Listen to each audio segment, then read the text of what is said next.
Yo, what is up guys? Grim here. So today's video is going to be a little bit of a bonus video. I wasn't going to do one today, but I decided to kind of start a little bit of a new series or something like that. Because I get a lot of questions on YouTube and it's kind of getting to the point where it's a little bit hard to respond to them all in text format. So basically what this is going to be is I'm going to do 15 maps and I'm going to try and answer a question for each map or kind of just talk about something each map. And hopefully that guy can set you guys straight on a few of like your questions, and you guys can kind of understand a little bit more about how I play the game, and you can actually see the kind of returns that I'm getting, because a lot of people are running a lot of maps and they're saying they're not getting returns, and I don't really understand quite why that is. Um, so maybe this will help just by seeing what I'm getting, and we can kind of see if I make money. So we're going to do Infested Valley today. The reason we're doing Infested Valley is just because that's what I have right now and that's what I'm running. So basically all I did was I just quality all these up with chisels and I just alked them. And as you can see, my atlas is pretty screwed right now. I've been messing around with the Elder, so it messed up my blocks a little bit. But Infested Valley is right over here. It doesn't have any blocks on it. We might end up with a bit of influence, but I doubt it. So it's going to be a pretty nice control kind of run. So we'll be rolling with our support today. That's not really a big deal. It doesn't actually increase map drops, and that's mainly the thing I want to show you guys. So I'm going to be picking up the old loot, and we'll just see kind of what we get at the end here. I'm going to throw it in a separate quad tab so we can see. That would be cool. So the first question I have here is, have you replaced shaped estuary with shaped vault? So basically the answer to that is, for the most part, no.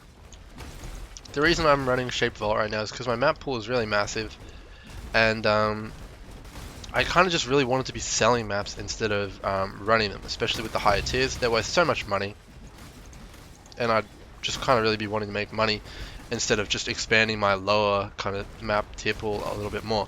However, having said that, I have tried running them, and they are quite nice to run. You do get a lot of tier 15s and tier 13s and 11s and stuff back as well.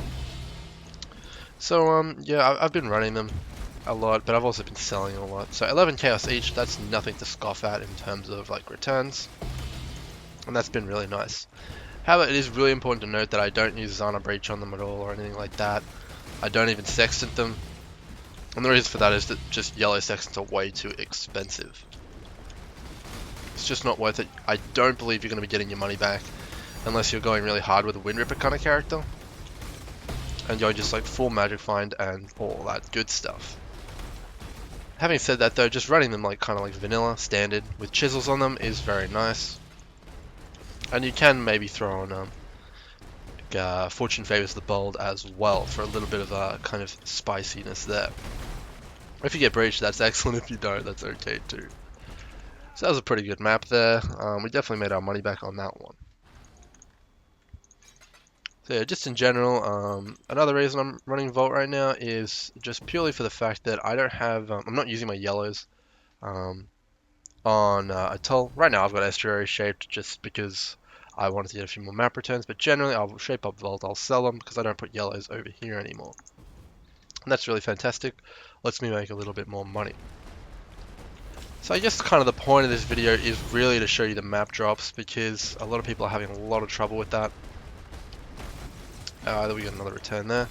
A lot of people are saying they think that the map drops feel nerfed or something like that. I haven't felt that at all. I kind of feel like it's exactly the same as 3.0. I've never been like I'm running out of maps or anything like that. So I don't really understand where people are coming from with that. But if you're having trouble, the only thing I can really recommend, as long as your atlas is set up similar to mine, is just keep trying to like throw more money at it, I guess, kind of thing. Consistency is king. In this game, if you want to be like making returns and stuff like that, you just need to keep doing it. Sometimes you're gonna have great returns, sometimes you're gonna have terrible returns. That's kind of just how the game goes. So yeah, that's kind of gonna be your main way to build a map pool.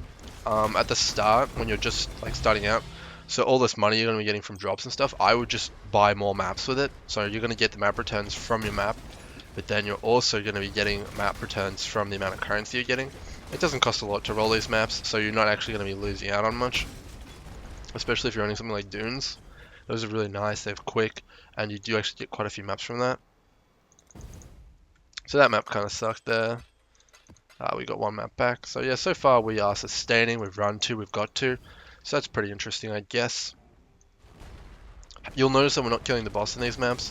That's just because the boss in this map is a complete nightmare. It's killed me so many times. And this character doesn't have poison immunity either, because it's a fairly new one.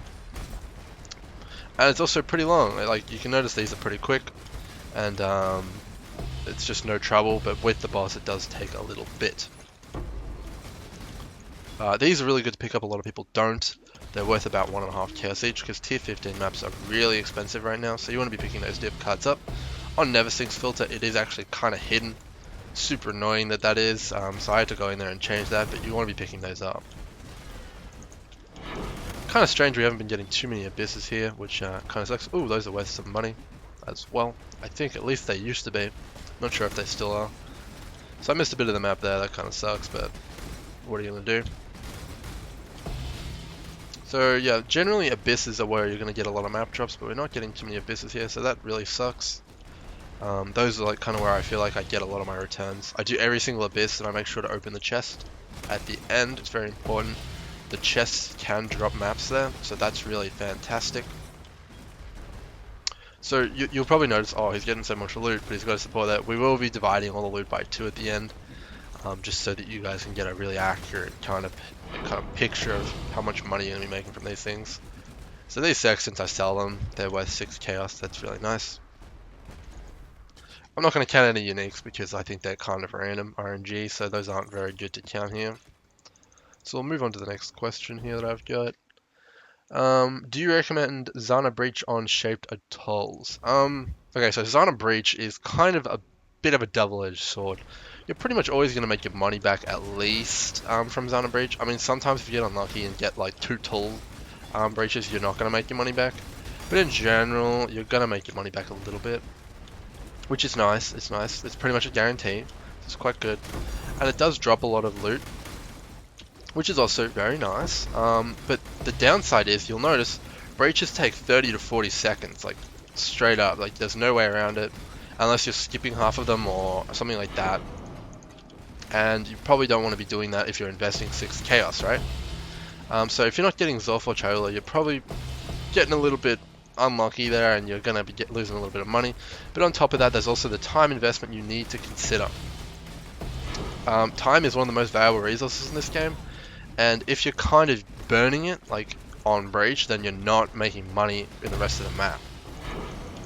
As you can see, we're getting quite a lot of stuff from there, so it's really nice from a Breach, but you get them naturally spawning anyway, and from Sextant mods if you're running something like Atoll. So you're going to get enough Breaches in your life anyway. I guess what I'm trying to say here, the point I'm trying to make, is that you are investing time, and that's more maps you could be running. And in general, I will get multiple maps from one map, so you're kind of, like, I know it's not what everyone's experiencing, but like running more maps equals more like kind of sustain, meaning more money in the end, and more drops. So I think that it's probably, I don't like running it. I don't think it's worth it, simply from the fact that it extends all the time, like investment on the map, and I'd rather be running a new map in the time that it takes me to run those 2 breaches. So I don't recommend running Zana on Atoll, and I actually don't recommend running on anything but Vault, or when you're investing heavy amounts of currency already in the map. So that's kind of my take on Zana. Also, Zana 8, if you're trying to like get it, it's kind of annoying. It takes quite a little bit. So there's that. We're actually going to do a little bit of a trick here. A lot of people know it, but if you don't know, it's really important to know. If you go to your sound and you turn it all the way up, you can actually hear if it's a lich, and it is. Somebody get my mate in. And we'll be doing a lich on this one. So that's pretty cool. Hopefully we get the chest piece, that'd be pretty fresh. Or some 2-socket boots, so those are worth a bit. So this is going to make the video a little bit longer. Might have to go down to 10 maps, but we'll see. We'll head back on D&D here for just a second, because I know people don't like it when I'm not on D&D. Seeing all the trade messages and stuff. Oh, we got Shroudwalker here, this sucks. One cool thing about the Abyssal Depths with Headhunter is that you get Headhunter buffs in the Lich fight from the ads in the ad phases, so that's really cool. Hopefully we don't die, that would be a bit of a disaster. So this is the music you want to listen for when you're jumping in the abyssal depths. If it's not like this, it's generally pretty quiet, and that means it's no lich. So you can kind of tell without having to run the abyssal depths. So the abyssal depths in general, in my opinion, are not very profitable if there's no lich. Like, I straight up skip them every time without a lich. The only thing you get is kind of like some abyssal jewels, which are pretty nice. I'll be doing a video on those eventually. But yeah, I don't think it's worth it. Oh, that is a dangerous attack, friends. Very dangerous. But yeah, like just in general, like I feel like if it dropped an extra abyssal chest at the end, it would be a little bit more worth it, but it doesn't, so it's just that Stygian Spire thing. So yeah, not worth in my opinion. The liches are definitely worth it though, because they can obviously drop multiple exalt items, like the boots, the 2-socket boots. This is a bug at the moment, by the way, guys. It's really annoying. Biscos? Nope, never Biscos. Basically those hulls spawn and they don't actually spawn any mobs. So for a build that relies on mana leech like mine, it's actually really super annoying because you can go out of mana and not be able to kill it and time her out. Oh, we lost our support there, that's a bit unfortunate. He'll just come back in and aura up. Hopefully I don't die, that'd be pretty unfortunate. Obviously we are running now without a support. I think we had 2 men health there for a little bit, that was kind of annoying. So yeah, we're just trying to kill these little spire things. Don't want to die. Ooh, rough. That is real rough. But yeah, doing those without support is kind of rough there. As EK with a headhunter, we're going to jump back in there and just finish it off there. We'd be completely fine if our support didn't die, but that's just a little bit unfortunate. I think he's getting a bit of lag at the moment as well.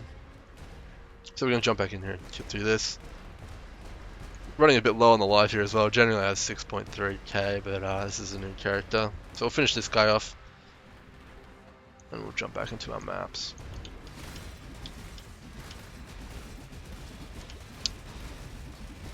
Yeah, those little pointy things, when they like surround you like they were with me, couldn't really shield charge, so it gets real difficult. Even this is it's a bit dicey there. Hopefully we don't get bugged out, and we did. That's really unfortunate. Really, really unfortunate. As you can see, this is kind of what happens to you. Once it gets to half, it generally spawns another one there. We should be good. Hopefully this one spawns mobs, and it does, so we're good. Ooh, that's some reflect action there. Those are so dangerous. You don't want that.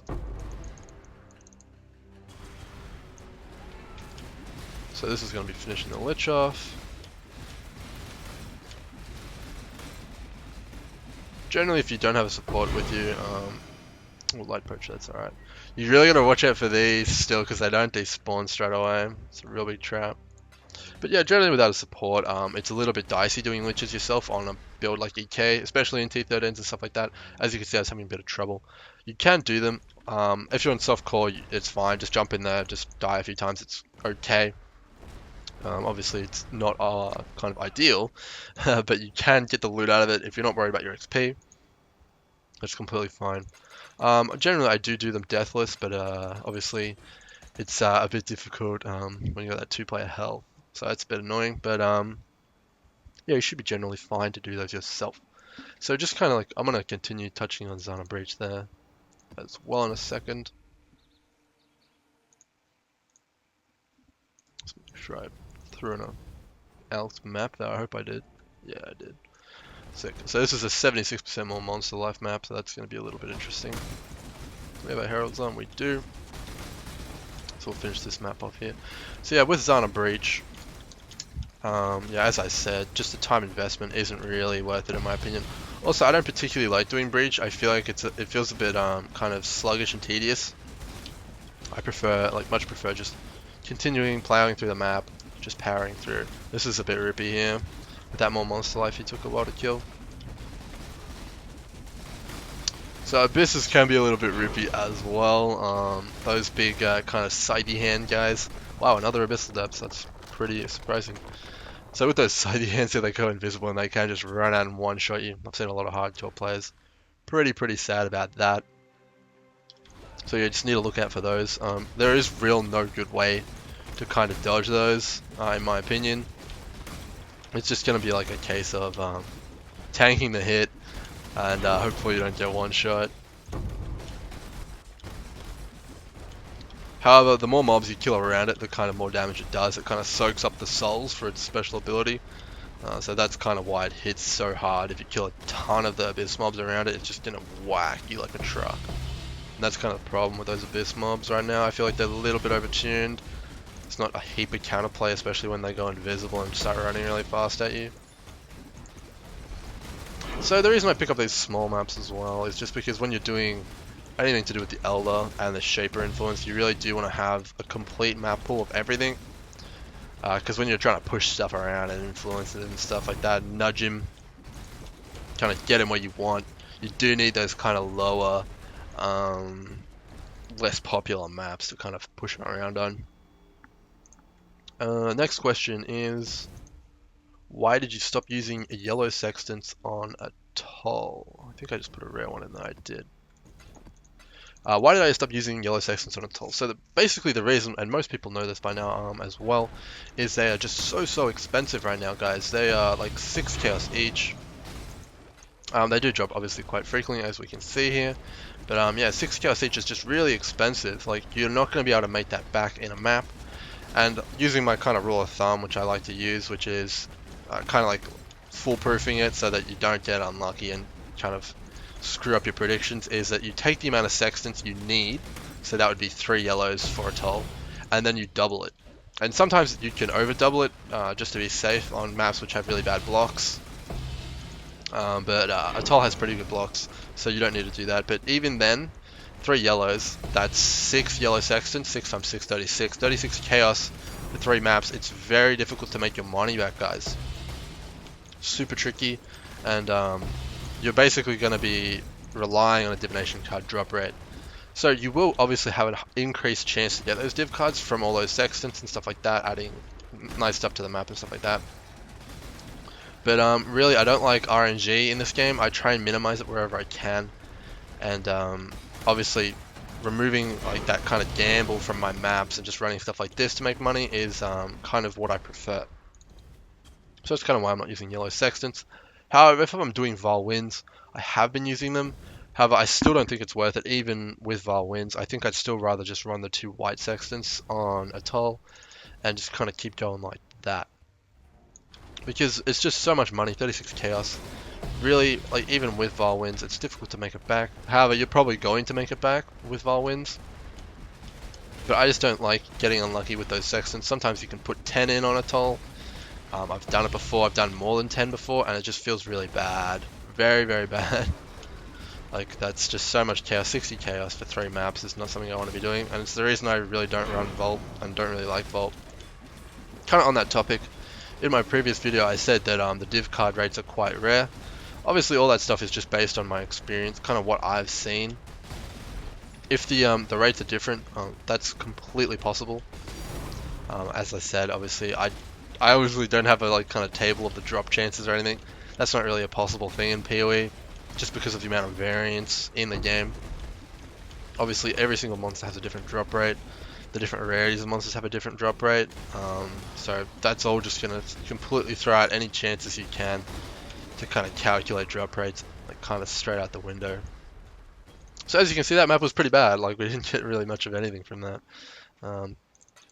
That was from last map, and then this map was like, I think we got a pier map, and that's it. So you will get some pretty bad ones. It's okay, guys. It's just consistency. As I said, consistency is king. Just keep running the maps, and you should be fine eventually. Like the earlier ones, we got some T14s and stuff like that. That was really nice. We'll be running those obviously off the camera here for hopefully some T15s and Guardian maps, and those will be pretty good. However, if you wanted, you could shape them up as Vault, and you can just sell them for 11 chaos. So what we'll do for the purpose of this video, we won't count them as maps, just so that we can absolutely show you kind of how Sustain kind of feels in 3.1. And we'll count them as 11 chaos each as vaults, even though they are technically estuaries. We'll just pretend they're vaults for now. So when we kind of get to the recap, we'll do that. So again, we won't be counting any uniques, just so that we can get a really good picture of how much money you're going to be making kind of in general from just kind of currency drops. So like, I know that I'm running with the support here, yeah, but it's about double the loot when you're running with another player. It is a little bit over double because of Magic Find and the way it works, but in general, you're going to be getting a similar amount, kind of divided by 2, and you're going to get to keep all the maps. Just to kind of clarify, a lot of people kind of think that item quantity does increase map drops. It's not the case. Quantity on gear definitely doesn't increase the map drops. Well, according to kind of all of the knowledge of the community over the years, there's been a lot of people who have tested stuff. Some guy actually glitched the game out and got negative 100% quantity on gear, and basically his test results showed, if I remember correctly, that it doesn't affect map drops at all. And you can kind of understand that now that getting Abyss Goes doesn't really increase your map sustain or anything like that. So that's really important to know. That map was okay. We got a sustain there. Got some nice 6 sockets. Those I count as a chaos because they're basically 2 fusings. Well, they're almost 2 fusings, and 2 fusings is almost a chaos. I guess if you really wanted to be picky, it's like 1.5. But we're not going to be too picky in this video. So yeah, don't worry about if you're trying to sustain a map pool and stuff like that. Don't freak out that you don't have Abyss. Don't freak out that you don't have Venters or anything like that. It's not important. It doesn't affect map sustain at all. So the main thing you kind of want to be looking for when map sustain is, I believe, map quantity, like on the map, like I'm talking chisels and stuff like that, does affect map drops, although I could be wrong there. Correct me if I'm wrong in the comments. But I've been led to believe that it does. So you want to be chiseling your maps. That'll probably help if I'm correct there. I'm pretty sure I am, but yeah, again, if I'm wrong, correct me in the comments. So yeah, I'm pretty sure with that it is kind of chisels. You want to be chiseling the maps. If you can put white sections on, do it. If you're running Vault, obviously, and you're running like the high roller kind of strategy, you've got those there. You're going to be like doing great for maps with those on there. And then just in general, just run as many maps as you can. Try and buy the maps with the excess currency if you're having trouble sustaining. And yeah, you should be good. Kind of after this video, I'm gonna do a bit of a demonstration as well, like kind of what it would look like if I converted all my currency I made here. Obviously exclusively the currency I made from map drops here and all that kind of stuff, into dunes, because dunes are currently 3 chaos. I get a lot of infested valleys and stuff, which we're running right now, from dunes, and it's like a really good map in my opinion. It's nice and quick. Divine Vessel's not worth picking up in my opinion. Nice and quick, and you can kind of build a really nice map pool out of it. As you can see from this video, we've got quite a few maps already. You can expect, well, I get a similar thing in dunes. I over sustain in dunes, and it's really nice. So I would just, if I was anyone who needed to build a map pool, I would just take all the currency I make and throw it straight back into like more dunes. That way you can build up a nice map pool. Try and shoot for the 100 red map kind of range. That's kind of where I feel really comfortable. Wow, another Abyssal Depths.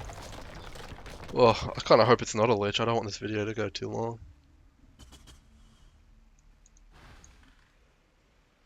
So as you can see, there's no music playing here, so it's definitely not a lich. Generally, it's a pretty intense kind of drum beat if it's a lich, as we heard in the first one there. So that saved us a lot of time there. Again, map drops not too great here. We did get a couple chaos there, so that's going to be nice. Make our money back at least on rolling the map. Obviously the big drops are kind of sextants. There's no div cards in this map, but sextants and vault maps, or any T14 or anything like that, is really nice. That's really good. Right there, 6 chaos. Halve it, so 3 chaos each. That's not bad. Definitely a bit of money there for us. I guess if you really wanted to count the actual cost of like running a T13 here, you'd have to include the map cost. But as you can see, we're pretty much sustaining our maps, so you kind of don't want to count that anyway, because you can run these infinitely, and the kind of like opportunity cost of selling it isn't exactly like kind of a good way to go about it in my opinion, because obviously infinite maps equals infinite possibilities of like earning currency in the long run. So there's no way you would sell your map pool like this unless you have an excess. So you'll see a lot of that, and a lot of people get really frustrated, like, oh, why am I getting tier 7 maps? You will get some tier 7, 10, 8, and 9 and stuff like that from the maps, but generally you can kind of see that a lot of the maps are kind of tier appropriate. That's kind of a rule of thumb. If you're running like a T13, I generally expect either +1, obviously from the blue packs and the rares, or like 2 or 3 below. So that's why running like T15 maps is so good, because using that kind of rule of thumb, 2 or 3 below, you're going to be getting your tier 12 and your tier 13 a lot, which is really good. That's why kind of climbing up that map chain is really powerful. So going to bog and stuff, or whatever T15 you chose to shape up, is really good. And that's why I really like doing that. So just go down here, find these last 15 mobs. It's okay if you don't like find all the mobs in the map, it's not a big deal. 4 monsters remaining, that's completely fine. Even 40 is fine. I mean, it's not ideal, but it's fine. You're not gonna, it's not the end of the world if you miss just a few monsters.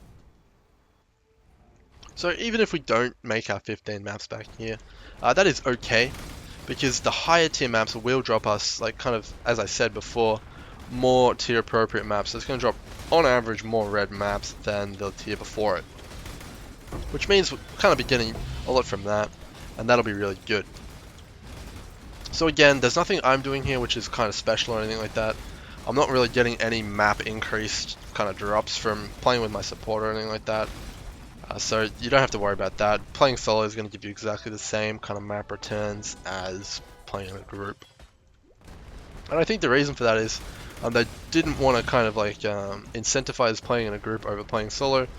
GGG, which is the company who makes this game, is very particular about kind of balancing solo play versus group play. They really don't want to make playing groups like way more powerful. Even though they kind of are a little bit. As you can see, supports are very powerful in this game. But yeah, so you're not going to be disadvantages when you're like running by yourself. Definitely don't worry about that at all. It's not a disadvantage. So this is kind of one of those bad breaches. As you can see, no splinters really yet. There's one there, but not great. If I was running Zana breach, I'd probably be losing half the chaos investment I made over here on this one, because all I got was a couple rings, which isn't ideal. When it's a bad breach like that as well, I just kind of leave it. I just ran away from it, because there's not going to be too much more I can get out of it. Generally I would do Elrion, because I'm going for Elrion 8, but I'm going to skip him for speed. But yeah, getting Masters to level 8 is really nice. Currently trying to do a lot of crafting, so Elrion 8 allows for a lot of cool stuff with that. I'll try and move on to the next question here. Kind of rambled there for a little bit, but that's fine. Got an Arcanist there. I don't roll my Arcanists, I just kind of pop them. I don't think it's worth the time to roll them. You can roll Diviners and stuff like that, but I don't really roll those either. Took a big hit there, wow. Essences can be a bit scary. Kill those mobs there. So yeah, I don't really roll too much stuff. Like, you can roll Diviners. I generally, if I get a Cartographer's Strongbox, which are very rare, I will definitely roll those, just because obviously maps are one of the best currency drops you can get. But other than that, I generally just pop the boxes straight up. So the next question is, will you ever do a video for Blade Vortex? Yeah, I definitely will be doing a video on Blade Vortex. Just kind of a quick update on Blade Vortex is, it's killed Red Elder, it's killed Shaper, and it absolutely dumpsters Red Elder. It just shreds the thing. It'll get him to phase in about 10 seconds. And what the phase is obviously like when he gets to 25% of health, as I think, he kind of goes into an invulnerable state, and you have to do this little add phase, and you can't really get through that any faster. So yeah, it'll basically one-shot Red Elder in like under 10 seconds if you're lucky, which is really nice. However, I just wasn't having too much fun playing it, to be honest with you. The playstyle is kind of a little bit sluggish in my opinion. Obviously you don't have a Bright Beak to shield charge around with, because you're using a spell-powered dagger. It's got everything you need. It's got a lot of regen, it's very tanky, does tons of damage, but it just wasn't as fast as I was hoping it would be, kind of thing. So I'm currently making a different boss killer, which I'll hopefully enjoy a little bit more.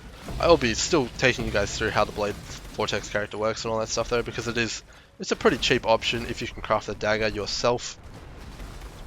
All you need is basically a shavs, and you're pretty much good to go.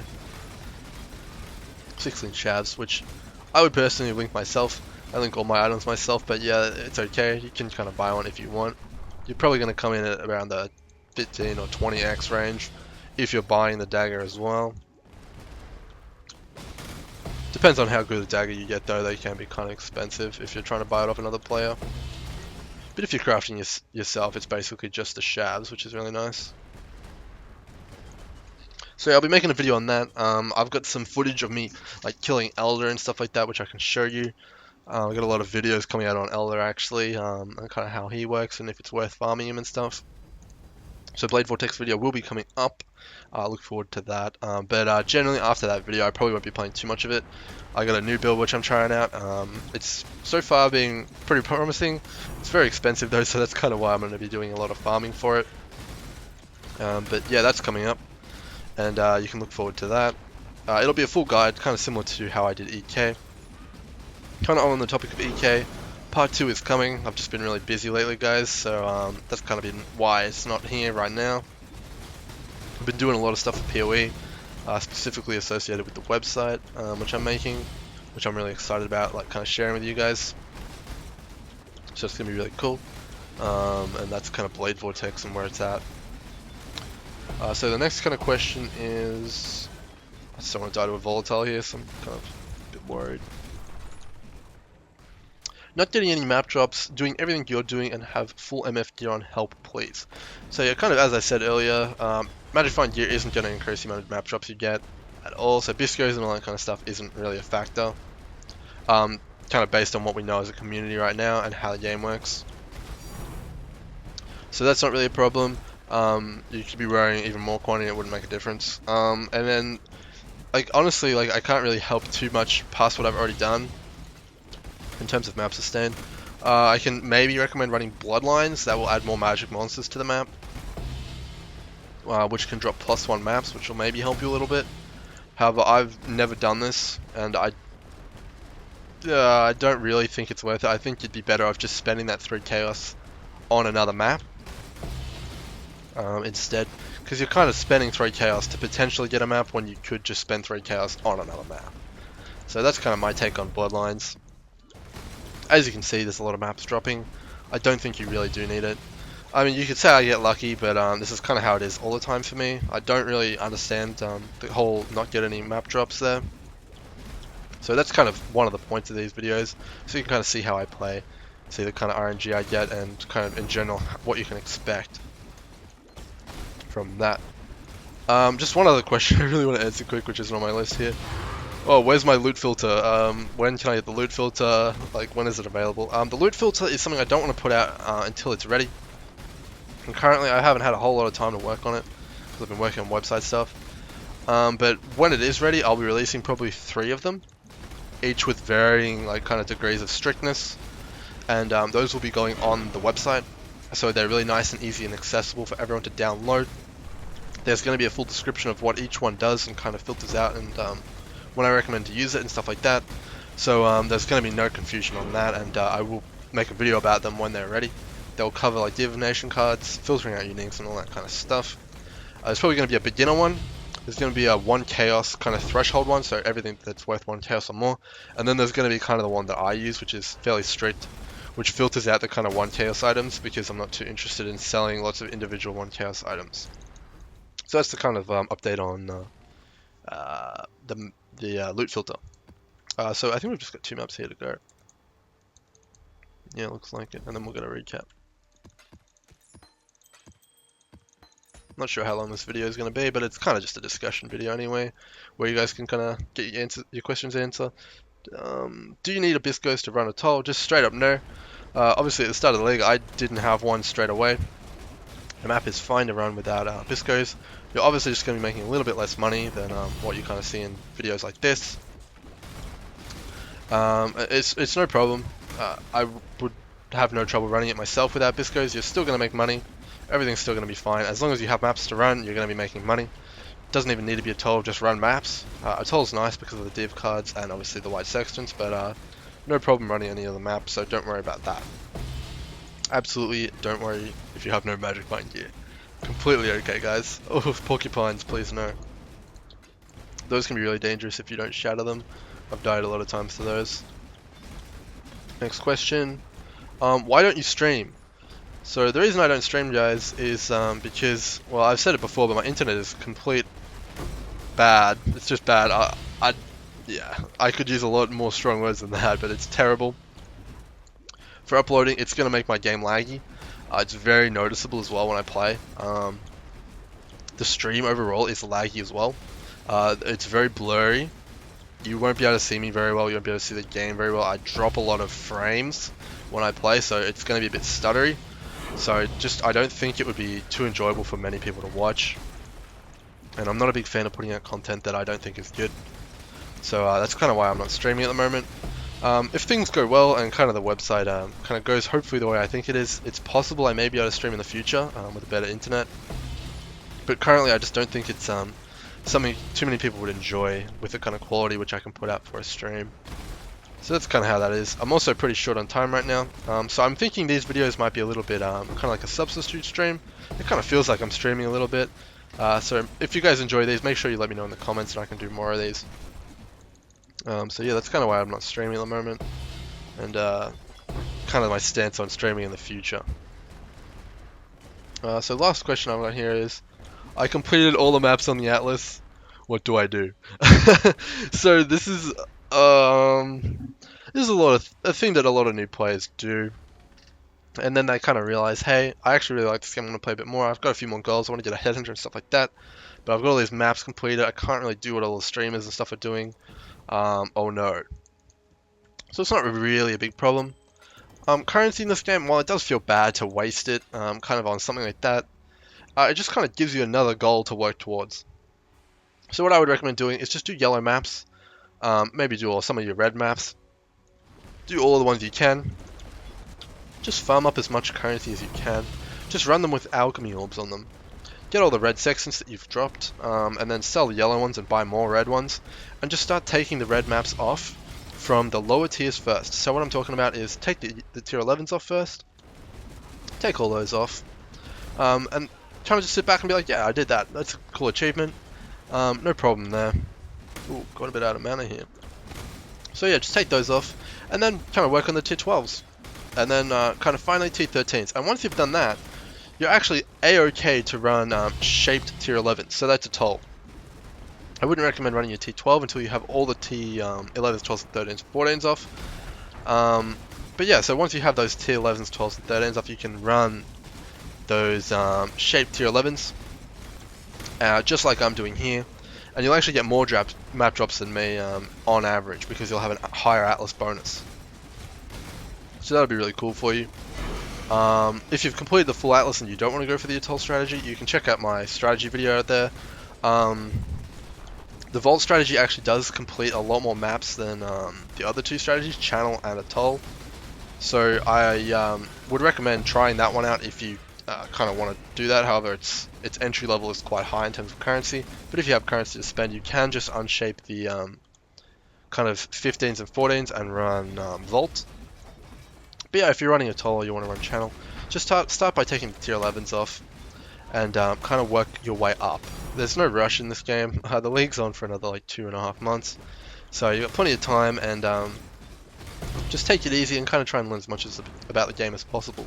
And next league you'll be fully equipped and know exactly what you want to do, and you won't be making that mistake again in terms of completing the whole Atlas.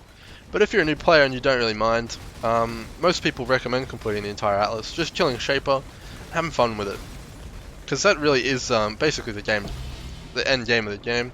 You do all the maps, and then you do Shaper. That's kind of like the progression path of the game. Then after that, it's kind of just a little bit of a sandbox kind of game mode. Just you try and make builds, you have fun with it, and you do stuff like that. So that's kind of like what happens when you complete all the maps, and kind of what I recommend to do if you do. It might be a bit of a grind, but I personally just enjoy doing maps. Like, I'd do maps even if I didn't need currency. So that's going to be that. We did all those 15, and we can kind of tally up what we got here. So we'll deposit these last ones in here. So we've got about half a quad tab of stuff here. We're going to sell the 6 sockets for jeweler orbs, and we kind of see how much money we got. It's about 8 jeweler orbs for chaos right now, I believe. So we can kind of run with that. kind of in mind. So this might take a little bit to add up, but it's pretty fun. I like to check the loot that we've got here. We will count the divine because they're fairly common in my opinion. I get a lot of those. I generally get quite a few exalted orbs as well, so that's pretty cool. So we'll start off with maps. Did we get 15 red maps back? That is the question that everyone wants to know, and I'm kind of interested to know as well. I generally don't actually look at how many maps I get back. I kind of just run them, and I trust in RNG that it'll give me my maps back. So we definitely got a lot more than 15 here. We'll kind of count. So we ran T13s, so we're kind of looking for T13 or higher in terms of our returns. So we got, let's see here. From our maps we ran there, obviously we put those 4 chisels on each of them, so 4 times 15, 45 chisels.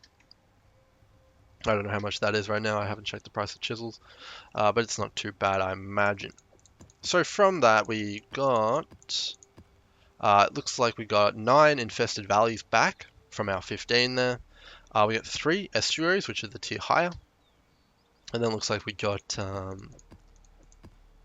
6 dunes here. So that's pretty cool.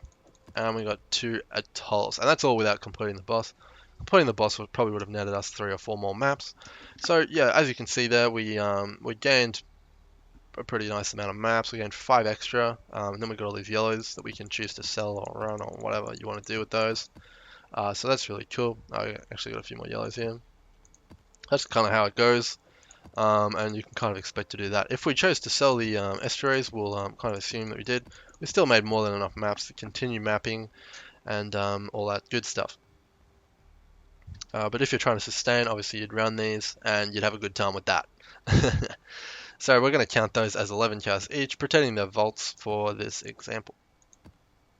We'll throw the rest in this map tab because those will not be included in the currency split that we're about to do now. So it's pretty average, by the way, for kind of what I get. I generally oversustain my maps, as I keep saying. But yeah, you can expect to get something similar if you've set your atlas up like mine.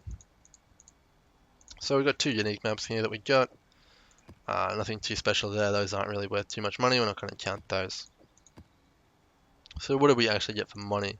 We won't count the light poacher because that doesn't really count. Neither with this unique here. Any uniques we're not going to count.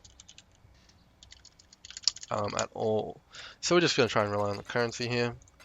So we got some chisels, we got some splinters. Those were naturally spawned splinters, so that could be a bit uncommon. We'll get rid of those in there. Got some ash that we'll get rid of. And we've got some eyeballs that we won't count either, because those could be RNG. So I guess we'll just count the currency. I won't count my kind of jewelry thing either, because a lot of people don't do that. So when we just look at currency, we won't do essences either. How much money did we make? That is the question. So, Orbs of Annulment, actually I won't count that either, that's kind of an uncommon drop. Hell, we won't count the Divine either. So that's a lot of things that we didn't count there. That's completely fine though. We'll just roll with this. So, Regrets are at 2 Chaos, we've got 10 Chaos Raw there, 11, 13, all up so far. We've got 28 Fusings, which we'll divide by 2. I just use that rule because it's nice and easy, that's 14 Chaos. So we got 27 Chaos so far. 28 Chaos for Eagles about 1. I believe 3 to 1 for Scours. So that's 31 Chaos. And then we said 8 is about 1 Chaos. So 31, 32, 34, 36 there, 38, and then 40. Vials are about 2 to 1. I'm just gonna. They're not 2 to 1, but I'll also assume they're 2 to 1. That's very bad favor for us, so we're kind of counting it pretty badly there. So that's we'll just say 42.5. GCP is a little bit less than 1, but because we counted the vials really badly, we'll just count it as 1. Or we'll just count it as half, whatever. 43. So this is pretty bad. Like, we're being negative here. We're kind of being very conservative. So 43 chaos conservative here. We've discounted a lot of our drops here. 43 chaos. 4 silver coins is a chaos, so 44. I'm gonna use those though, so no, I won't count them. 43 chaos. So we got some more jewelers here.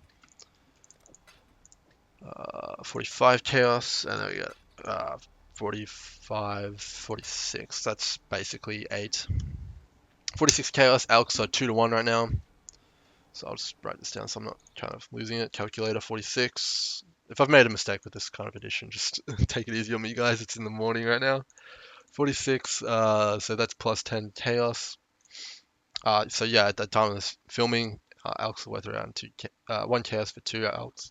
Because a lot of people are mapping right now. A lot of people are burning a lot of Alks, so they're in demand. Chisels, I'm not going to count them because I don't know the price. So this is obviously very conservative. Blessed Orbs, don't know the price.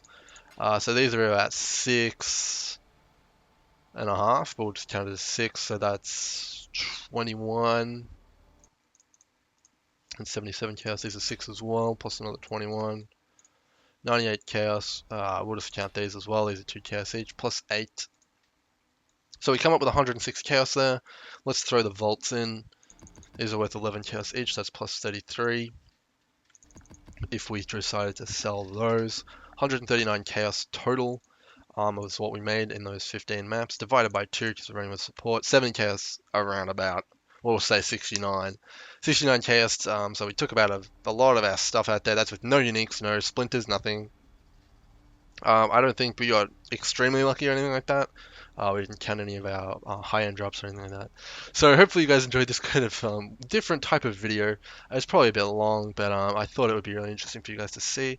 It's really easy for me to make. I kind of do maps quite a bit every day. So you can kind of get an idea of how I play, kind of the drops that I'm getting, and kind of what you can expect.